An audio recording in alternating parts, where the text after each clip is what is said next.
Sa nakaraang kabanata ay nakilala natin si Justine, ang anak ni Giselle, at ito ay nalaman natin na malaki ang galit sa kanyang ina. Dahil ito nga ay pinamigay ni Giselle nung ito ay bata pa at inakala naman ni Giselle na ito ay patay na. Ginagawa naman ni Annalyn ang lahat upang makuha niya ang load nitong si Justine. Subalit parang mailap itong si Justine at parang hindi niya kayang patawarin ang kanyang ina. Si Lynette naman ay waring naunawaan na si Zoe at gusto niya nga itong kausapin at papuntahin doon.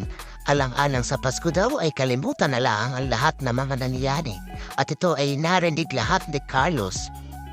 Tutol dito si Chang Susan at habang naririnig ito ni Carlos, waring ito'y nasisiyahan sa naririnig kay Lynette. At dahil nga Pasko, sinikap ni Ubeng na magkasundo sila ni Giselle. Bumili siya ng puto bongbong at saka ng bibingka na paborito nito. Nagkasundo naman ang dalawa at nagkalabasan ng sama ng loob at naghingi ng patawaran sa isa't isa alang-alang sa diwa ng Kapaskuhan. Napag-usapan nila ang kanilang ama at napag-usapan din nila ang anak ni Giselle. Nagbatian sila ng Merry Christmas at muli silang nagkasundong dalawa. Para namang napansin ni Eric na nami-miss na nitong si Justin ang kanyang ina, bagay na itinanggi naman ang huli. Tinanong ni Lynette kay Carlos kung nasaan na si Zoe at kung sabi niya ba. At sinabi ni Carlos na si Zoe ay okay naman at kasama niya ang kanyang ina. Nawiwirduhan naman sila sa pagiging OA ng pag-aalala nitong si Lynette kay Zoe. Pero sabi ni Lynette ay nag-aalala siya dahil na sa ugali ni Moira at kasama ni Zoe ang kanyang ina. Nagpresenta pa siya na siya ang kakausap kay Zoe at siya magdadala doon. Kasi nga nung maluban sila at magkaroon nga siya ng parang stress, ay sinabi niyang mahirap kalaban ang sarili. At parang yun ang nangyayari kay Zoe kaya sabi niya ay naunawaan niya ito. Sinabi niyang kung mayroon silang may makakausap ay malaking bagay na sa kanila. At ang diwa naman ng Pasko ay dapat nilang kalimutan daw kung ano man ang nangyayari na. Para naman itong si Carlos ay tinamaan dun sa sinabi ni Lynette. Kaya ito ay nagpapag-good husband dito sa kanyang asawa.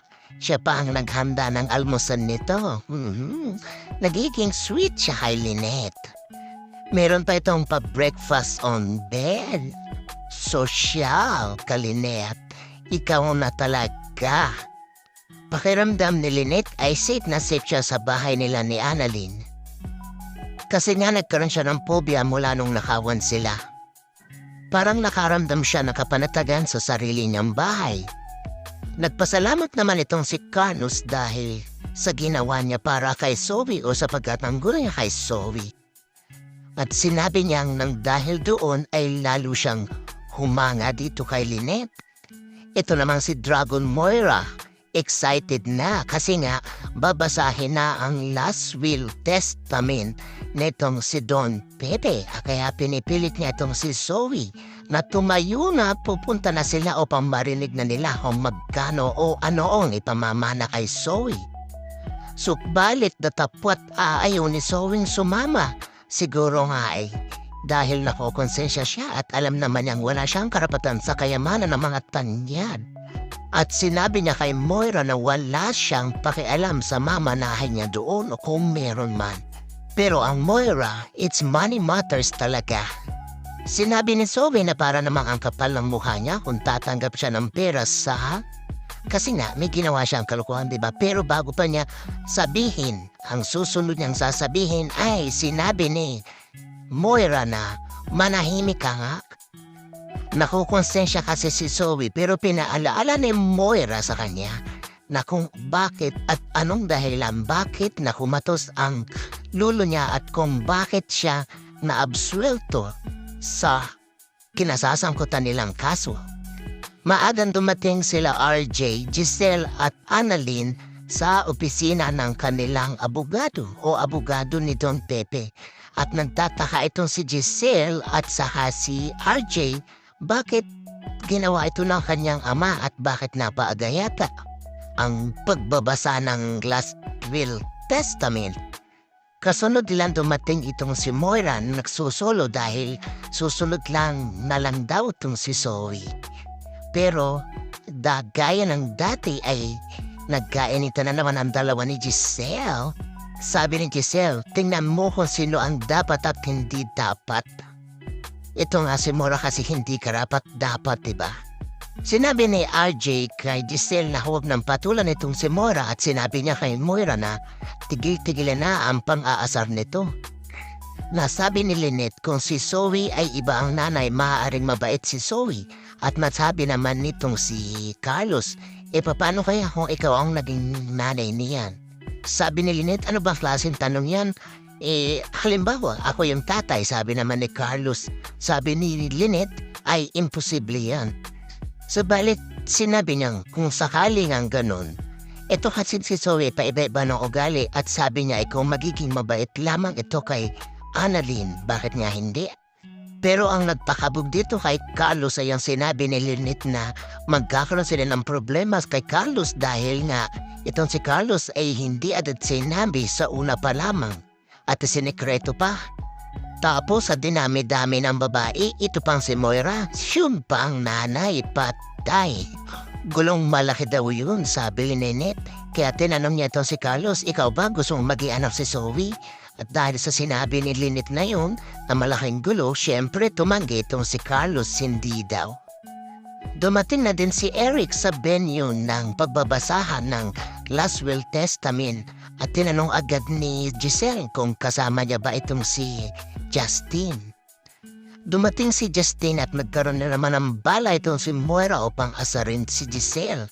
Sinabi niya, ito ba yung pinamigay nitong si Giselle?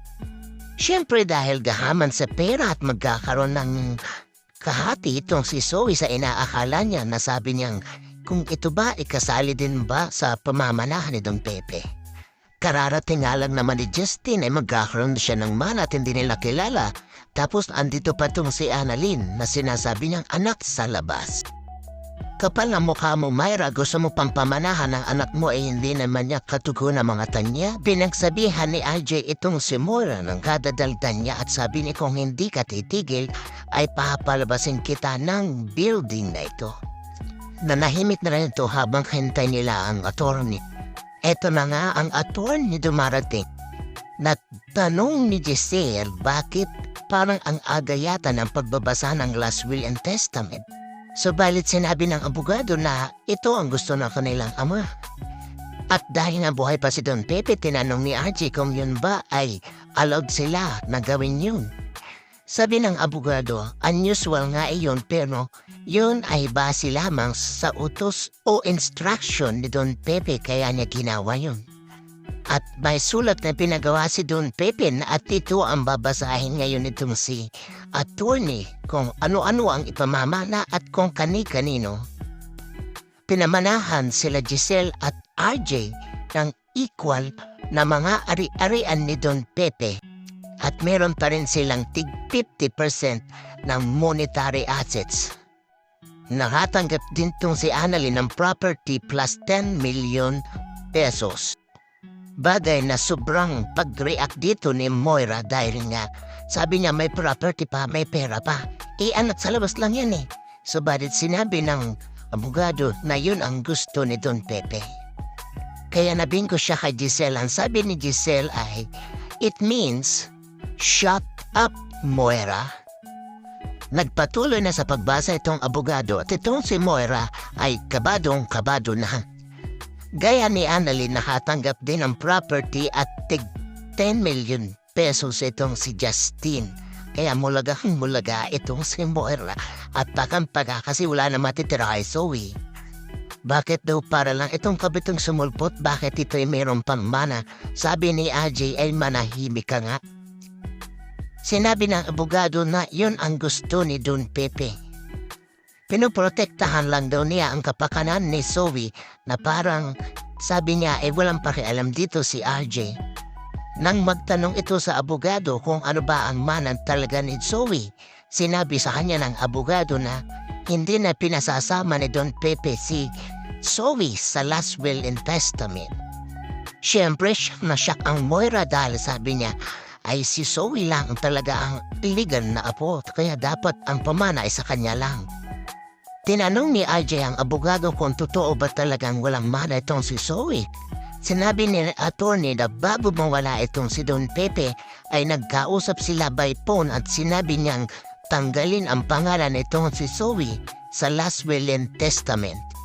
At hatiin na lang ang kanyang mga property sa kanyang dalawang apo na si Justin at si Annalyn.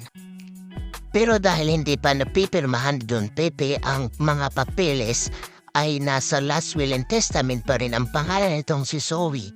Alahanin natin na nagkausap lang ang abogado at si Don Pepe sa telepono kaya hindi pa ito napipirmahan.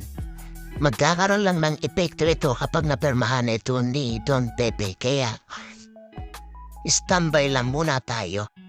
Sa lumang testament ay meron pa itong si Zoe na mamanahin na kagaya ng mamanahin nila Annalyn at Justin. Meron din itong properties at meron din itong 10 million pesos. Kaya kung magkikising si Don Pepe at mapirmahan ang bagong testament, walang mamamana itong si Zoe.